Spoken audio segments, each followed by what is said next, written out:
भजन कर ले भैया बाबू रे। दू लड़का के माई भी तो ना करी।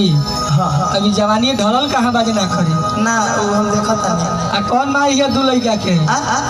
हाय की हौ ई भतीजवा के माई है सब दोनों गुण ई भतीजवा के माई है गो काई ही हो मौसी गो मौसी है ताइया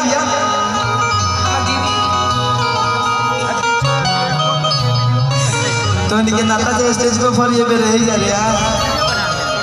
चलिए ये गाना का भाव हां जी बैठा ऐसा ने एगो चटचदार खूबसूरत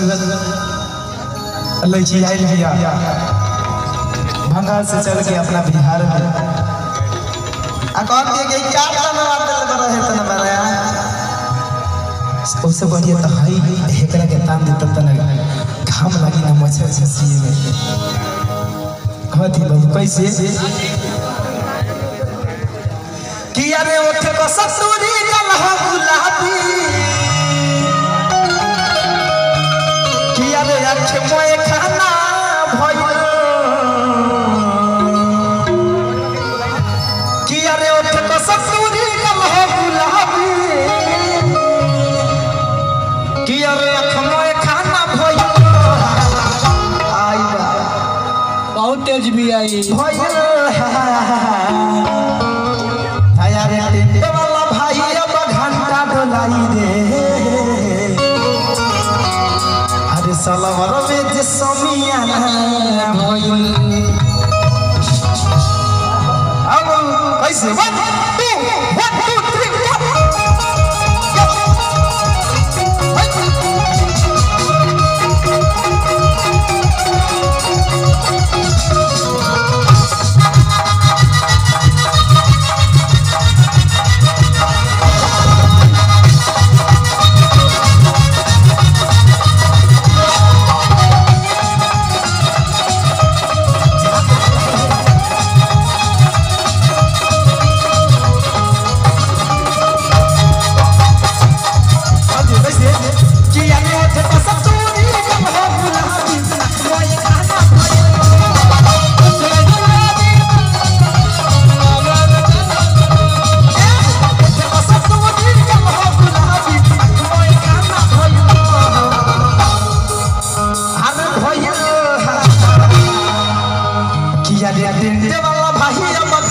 डोलाई रे